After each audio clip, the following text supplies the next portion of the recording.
अच्छा, जब बात तनाज़ात की हो रही है, मसले की हो रही है, डिफरेंसेस की हो रही है, तो ज़रा बॉर्डर इश्यूज़ भी देख लेते हैं अफ़गानिस्तान के साथ जो हमारे मामला चले, जिसमें हमारे नुमाइंदा वहाँ मौजूद थे। तो अटैक पाकिस्तान की तरफ से किया गया, उनकी तरफ से भी जवाब आया, लेकिन उसको पसपा कर दिया गया अफ़गानिस्तान की तरफ से जो जवाब दिया गया। मीनवाइल हमारे DGISI ताजिकिस्तान पहुँचे हुए हैं और वहाँ के ऑफिशियल से उन्होंने मुलाकात की है। ये दौरा किस तनाजुर में किया गया? इसे तालिबान को धमकी समझा जा रहा है?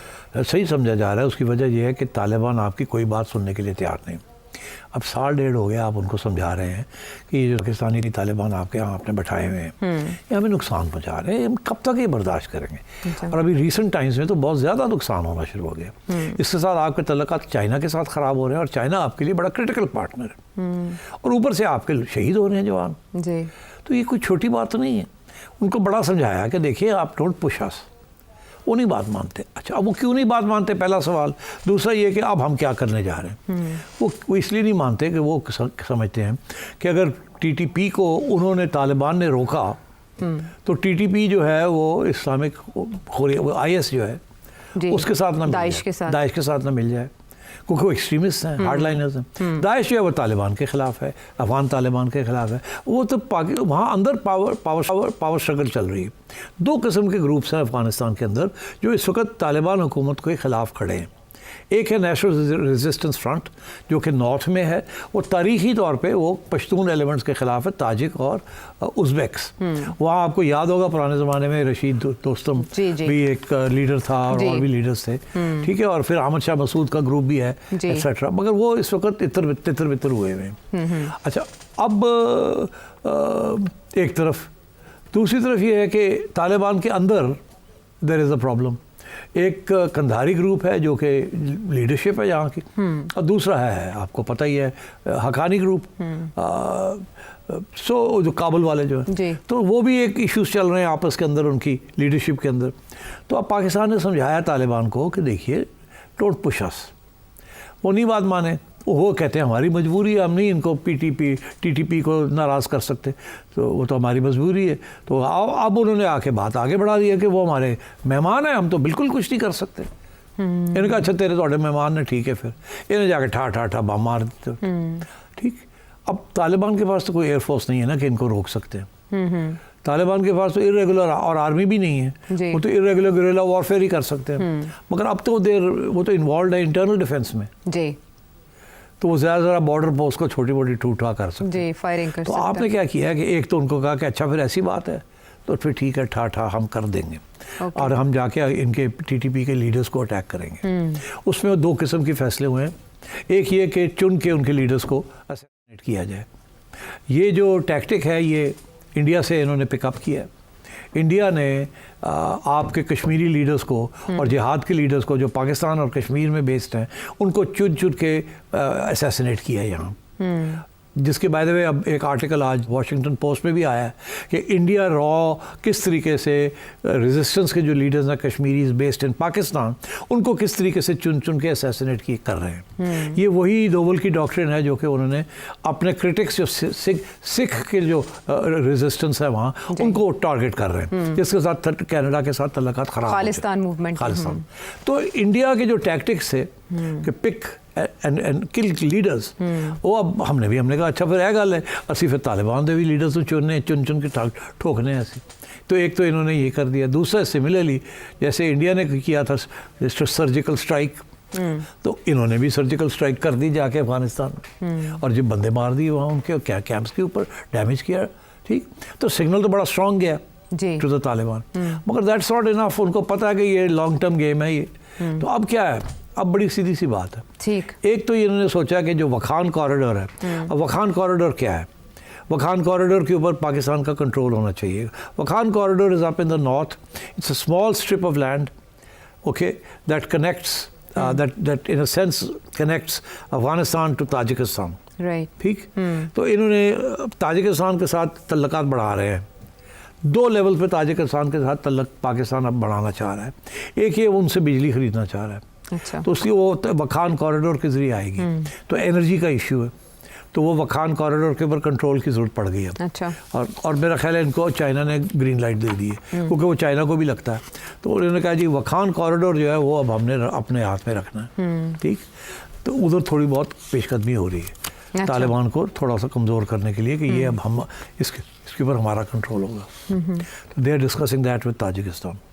बट मोर इम्पॉर्टेंट, ताजिकिस्तान के अंदर जो ये जिसकी मैंने जिक्र किया नेशनल रेजिस्टेंस फ्रंट, उसकी लीडरशिप जो है वो अफगानिस्तान में नहीं, वो ताजिकिस्तान में बैठी है। ताजिक है ना जी, तो इधर भी वो ताजिक है ना जो अफगानिस्तान के ताजिक। तो ये अब गए हैं ताजिक हुकूमत से बात करने के लिए कि जो आपके पास नेशनल रेजिस्टेंस वाले लोग आपने पनाह दी हुई है, वो तो मेहरबानी करो साढ़े तलकात बनाओ ना उन्होंने, ताकि हम उनको पैसे वैसे दें और कहे अच्छा फिर तुसी भी आ जाओ। Enemy of my enemies my friend. अच्छा। तो आयशा अब ये है कि तालिबान को समझाने के लिए जो लेवरेजेस हम इस्तेमाल करेंगे they will be very significant. पहला leverage is going to be, अभी एक और आना है अभी लेवरेज, पहला leverage is going to be जैसे मैंने एक्सप्लेन किया, it's going to be the national resistance, Tajiks को सपोर्ट करेंगे अब अगेंस्ट द तालिबान। दूसरा है कि TTP को अटैक करेंगे, precise coordinated attacks to weaken. That is the only way the Taliban जो हैं, जो अफगान तालिबान हैं, उनके साथ नेगोशिएशन हो सकेगी। नेगोशिएशन हमेशा इक्वल्स के दरमियान होती है, अगर कोई इक्वल अनइक्वल हो तो नेगोशिएशन नहीं होती। तो they are trying to redress that balance. तो मेरा ख्याल है ये पहली दफ़ा एक्चुअली एक अफगान पॉलिसी बनी है। अच्छा। आज तक अफगान पॉलिसी बिल्कुल जिसे कहते हैं ना अप इन द एयर थी। अब पहली दफ़ा एक जिसे कहते हैं ना it's aggressive positive Afghan policy बनी है कि ये लोग जिनको हमने 20 साल सपोर्ट किया, ये अब हमारी बात नहीं मान रहे, आप कहते हैं हम तो मानते ही नहीं है ड्यूरेंट लाइन को, ये फिर इन्होंने उकसा लिया, ये अब हमें फिर अंडरमाइन कर रहे हैं, ये समझ रहे हैं हम कमज़ोर हो गए बिकॉज हमारी इकोनॉमी नहीं चल रही, हमारे अंदर दरमियान में झगड़े हो रहे हैं। इनको भी अब सबक सिखाने की बात वारी आ गई। After all we are Pakistan, we are nuclear power, we have a great army, we have a great air force, let's teach them a lesson थोड़ा बहुत, ताकि टेबल पे तो आए, बातचीत तो हो सके। साथ साथ इनके अंदर जो डिविजन है उनको थोड़ा सा हम भी दाना देना इस्तेमाल करें। हाँ, तो there is a division between the Kandaharis and the Kabulis, उसको भी थोड़ा सा करें। अभी जब सादिक साहब गए हैं तो काबुल वालों से बात हो रही थी ना, कंधार वालों से नहीं हो रही थी, एंड सो ऑन। तो एक तरफ ये दूसरी ताजिक्स को, और अहमद शाह मसूद वो भी बैठा हुआ है ताजिकिस्तान, उसका बेटा जो है, तो ये सारे तो इनको सलाम दुआ लेने गए हैं, पाकिस्तान के करीब आएंगे। आपका ख्याल है इसीलिए तो फॉरेन मिनिस्टर नहीं गया, कौन गया? DGI गया। फॉरेन मिनिस्टर जाता ना अगर कोई और बात होती, कोई और बात तो DGI गया ना, चुप करके गया, उत्थे सब ना मुलाकात होएगी, उत्थे कहेंगे आ जाओ भाजी आ जाओ, की चाहिए जी, आओ ना जरा इन्होंने सीधा करिए। अच्छा, वैसे ये बड़ी इंटरेस्टिंग बात है कि पहली बार अफगान पॉलिसी, जैसे सेठी साहब के अल्फाज हैं, एक अरसे से ये समझा जा रहा था कि शायद अफगानिस्तान के साथ हमारे तनाज़ात का कोई हल नहीं है और ऐसे ही यहाँ खित्ता मसाइल का शिकार रहेगा। लाइन अप्लाई किसने किया? ये स्मार्ट मूव देर से हुई, लेकिन किसकी जानिब से इनिशिएट किए गई, किसको क्रेडिट देंगे आप इसका? नहीं, आई थिंक पॉलिसी रिव्यूज़ में तो होता है ना, when you find a policy has failed, तो एस्टैब्लिशमेंट ने फिर बैठ के दिमाग लड़ाया और सोचा अब और कुछ चारा नहीं रहा। ठीक, अब इसीलिए नए DGI आ गए, और जो नए DG आए हैं, he is been told to get on with it. ठीक है, so I think he is getting on with it smartly. So ये है अफगानिस्तान के मामले का तजिया। वापस आते हैं ब्रेक के बाद।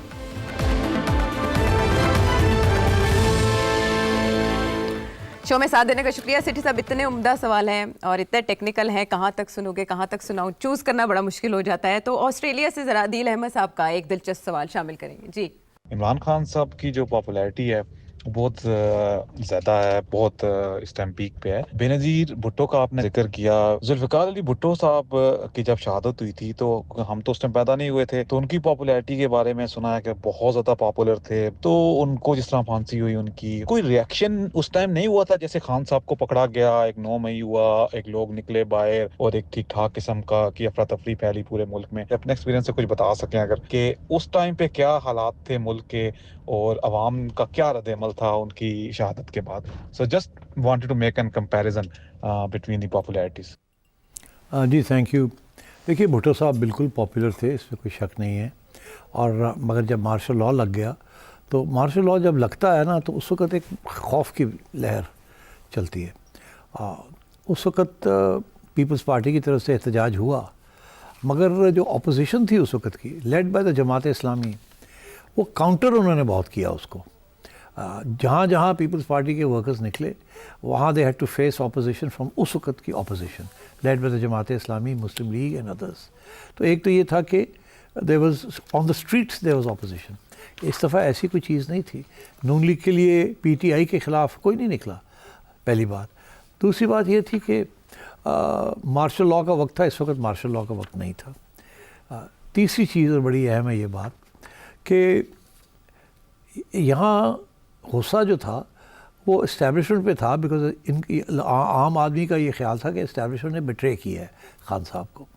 उस वक्त ऐसी सूरत हाल नहीं थी। भुट्टो साहब के ख़िलाफ़ जब मार्शल लॉ लगा तो सारा पाकिस्तान भुट्टो साहब के ख़िलाफ़ होता जा रहा था। उन्होंने सारे सियासी लीडर्स को जेल में डाल दिया था, नैब को जेल में डाल दिया था, बैन कर दिया था। सारे कोई 55 MNAs MPAs जो थे उनको जेलों में, हैदराबाद जेल में डाल दिया था। और so it was a difficult situation for him. और फाइनली ये कि जब भुट्टो साहब ने क्रैकडाउन करने की कोशिश की लाहौर शहर में, तो उन्होंने लाहौर शहर के अंदर मार्शल लॉ लगाने की कोशिश की, लिमिटेड 245 वगैरह। तो उस वक्त लाहौर हाई कोर्ट के जजेस ने स्ट्राइक डाउन कर दिया। तो he basically lost the support of his own party, because his party was not able to mount a strong opposition. अब तो सिचुएशन ये थी इस वक्त खान साहब के ख़िलाफ़ तो नून लीग नहीं खड़ी हो सकी, कोई भी खड़ा नहीं हो सका। और फाइनल पोजीशन ये है कि उस वक्त हम उठते थे सुबह तो अखबार ढूंढते थे कि अखबार के अंदर ख़बर पता चले कि आज हुआ क्या पाकिस्तान में, कौन बाहर निकला कौन नहीं निकला। कोई तरीका नहीं था। टेलीफोन्स भी जो थे वो कोई मोबाइल फ़ोन्स तो थे नहीं उस ज़माने में, वही थे। और तो कम्युनिकेशन बहुत मुश्किल थी to get people to come out and to join hands and do something. Organise करना भी बहुत मुश्किल था। तो आजकल के हालात में तो organising is very easy via social media. तो मेरा ख़्याल है इस किस्म की वजह थी कि इस दफ़ा लोगों को इकट्ठा कर लिया गया, एहतजाज तकड़ा हुआ, क्योंकि एक पूरी मुहाज़ और माहौल बन चुका था जो कि इमरान खान ने एक्सप्लॉइट किया। और उस वक्त भुट्टो साहब के लिए ऐसा माहौल की पैदाइश ही नहीं थी। कुछ ना कोई सोशल मीडिया था, ना कोई सोशल मीडिया टीम थी, ना कोई अपनी पार्टी थी जो लड़ सकती थी। और उस वक़्त की जो जमात इस्लामी थी, जो कि PNA का जो movement, Jamaat Islami was a very militant force. सारे स्टूडेंट ऑर्गेनाइजेशंस यूनिवर्सिटीज़ के अंदर जमात के कंट्रोल में थी। And they had very militant cadres. और वो जो सारा मूवमेंट था it was led by the Jamaat Islami. तो मैं ये समझता आज वो सिचुएशन नहीं है। आज अगर जमात इस्लामी, मौलाना फजल, ये सब अपने कारकुनों को ले आते, नून लीग वाले बाहर आ जाते, जहाँ जहाँ ये डेमोन्स्ट्रेट कर रहे थे वहाँ वो भी डेमोन्स्ट्रेट करते, तो शायद ये इस यहाँ तक इस नौबत ना आती कि ये लोग उठ के और लॉन्ग मार्चेस करनी शुरू कर देते। तो I think they were these differences. ठीक है, अब अगला सवाल फजल हादी साहब का शांगला से। जैसा कि पिछले प्रोग्राम में सिटी साहब ने ये पेशनगोई की थी कि इसराइल का जो नेक्स्ट टारगेट है वो ईरान की न्यूक्लियर वेपन्स है और फिर उसके बाद पाकिस्तान की भी बारी है। अब सवाल यहाँ पे ये बनता है कि अगर खुदा न खास्ता पाकिस्तान और इसराइल के दरमियान जंग चढ़ जाती है तो ऐसी सूरत में तो वर्ल्ड बैंक, IMF और अमेरिका ये सारे तो इसराइल की कंट्रोल में, तो फिर पाकिस्तान को तो वहाँ से लोन भी नहीं मिलेगा और अमेरिका की तरफ से आज जो मिलिट्री एड हमें मिलती है वो भी बंद कर दी जाएगी। तो ऐसी सूरत में फिर पाकिस्तान की माशी हालत कैसी होगी? क्या रशिया और चाइना हमें लोन देंगे या नहीं? रशिया और चाइना की क्या पॉलिसी होगी? क्या वो इस जंग का हिस्सा बनेंगे, वो हमारा साथ देंगे वो या नहीं? जी भाई साहब, ऐसे है कि पाकिस्तान और इसराइल की जंग नहीं होगी, नहीं हो सकती है। उसकी वजह यह है कि एक वो उधर है और एक इधर है और आपस बराह रास्त इनका कोई तल्लुक़ भी नहीं है। याद होता ना कि ये इसराइल इंडिया की जगह पे होता और हमारे ऊपर हमला करता, तो ऐसी कोई चीज़ नहीं है। ना ही ये तवक्को करें कि इसराइल से कोई जहाज़ उड़ के आएंगे और आपके न्यूक्लियर इंस्टॉलेशंस को अटैक करेंगे, ऐसी सूरत हाल नहीं होनी। जब मैं कहता हूँ कि इसराइल टारगेट करेगा पाकिस्तान को, तो मेरा मतलब ये है कि Israel and America and the western powers target आपके न्यूक्लियर प्रोग्राम को करेंगे, आपके मुल्क को नहीं करेंगे। वो सिर्फ ये चाहते हैं, और मैंने बहुत दफ़ा ये कहा है कि वो नहीं चाहते कि किसी मुसलमान ममालिक के पास न्यूक्लियर वेपन्स हों। और वो दो किस्म के तरीके से आपके ऊपर दबाव डालेंगे और प्रेशराइज़ करेंगे कि आपका न्यूक्लियर प्रोग्राम जो है उसके दांत निकाल दिए जाएं, क्योंकि वो आपके अटैक तो कर नहीं सकते, तो दांत ही निकालने हैं आपके। तो वो कैसे दांत निकालने हैं? तो उसके लिए उनका जो फार्मूला है, जो 90 की दिहाई में जैसे सोवियत यूनियन टूटा और सोवियत फोर्सेस जो थी अफ़गानिस्तान से चली गई, तो उससे बाद वो उनका इंटरेस्ट पाकिस्तान में बिल्कुल गिर गया था। और उस वक्त उन्होंने पाकिस्तान के ऊपर पहली दफ़ा न्यूक्लियर प्रोग्राम के ऊपर दबाव डालना शुरू किया। उनके एक एम्बेसडर थे, बार्थोलोम्यू साहब उनका नाम था, वो 2 दफ़ा पाकिस्तान में आए, 92 में भी और मेरा ख्याल 94 में भी। और उस वक्त आके उन्होंने ये कहा, और उस वक्त के जो अमेरिकन एम्बेसडर थे पाकिस्तान में, वो जो थे उन्होंने भी ये, जब वो जा रहे थे वापस सितंबर 1989 में, तो वो जाने से पहले ये कह के गए कि अब पाकिस्तान की हमें ज़रूरत नहीं है और अब आप मेहरबानी करके अपना न्यूक्लियर प्रोग्राम का 3 फेज़ तरीके के साथ उसके दांत निकालने पड़ेंगे। एक ये कि पहले जो है आप फर्दर डेवलपमेंट फिसाइल मटेरियल की बंद कर दें, जिसे कहते थे फ्रीज़ योर प्रोग्राम। जब आपने प्रोडक्शन ऑफ फिसाइल मटेरियल बंद कर दी, इसका मतलब है जितने आपने यूरेनियम बना लिया था उसके आगे आप नहीं बढ़ेंगे। सेकेंड स्टेज ये थी कि जब वो ख़त्म हो जाएगा और इंस्पेक्शन शुरू हो जाएंगी कि आप नहीं कर रहे, तो फिर ये होगा कि जो आपने वॉरहेड्स बनाए हैं उनके ऊपर कैप लगा दी जाएगी, मीनिंग कि वो इस्तेमाल नहीं कर पाएंगे, आपके पास रहेंगे मगर उनको डिसआर्म कर दिया जाएगा। और तीसरी स्टेज होगी कि वो जो रहेंगे भी, डिसआर्म भी होंगे, उनको ख़त्म करना पड़ेगा।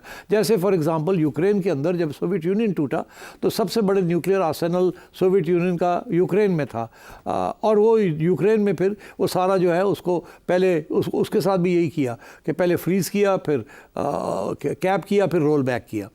उन्होंने पाकिस्तान के लिए भी यही एक तरीका इख्तियार किया है। तो मेरा ख्याल है वो जो आपने ख़ुद ही बता दिया कि उनके पास कितने लेवरेजेस हैं कि वो आपके ऊपर प्रेशर डाल सकते हैं। एक लेवरेज आप भूल गए, आपने IMF, वर्ल्ड बैंक, ये डेट्स जो हैं ये सारे कुछ किया, आप भूल गए कि वो एक और भी तरीका है जिसके ज़रिए आपके ऊपर वो प्रेशर डालेंगे, और वो प्रेशर टैक्टिक्स आएंगे आपको मुस्लिम ममालिक से। इन ममालिक से आपके ऊपर प्रेशर आएगा कि अब आप छोड़ दें इसराइल की अपोजिशन करना, हम भी डिप्लोमेटिक रिलेशंस कर रहे हैं, आप भी कर लें।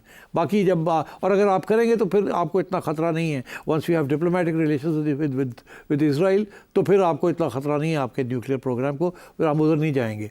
तो मेरा ख्याल है it is a question of leveraging and pressures, उसके ज़रिए आपको टाइट किया जाएगा, और अगर आप रेजिस्ट करेंगे तो फिर जाहिर है then they will become nasty. China और रशिया क्या करेंगे? चाइना रशिया कुछ भी नहीं कर सकते, वो आपकी सारी तजारत जो है और लिंक जो है आपकी इकॉनमी की इज़ विद द वेस्ट। तो चाइना तो आपके तो सिर्फ कर्जे लेते हैं और आपका कोई ख़ास लेना देना नहीं, आप इंपोर्ट करते हैं, एक्सपोर्ट बहुत कुछ भी नहीं करते चाइना को आप, और रशिया के साथ तो तजारत है ही नहीं, so they won't be able to do much. चलें, ये तो काफ़ी तफसील के साथ वाज़े हो गया इसका जवाब।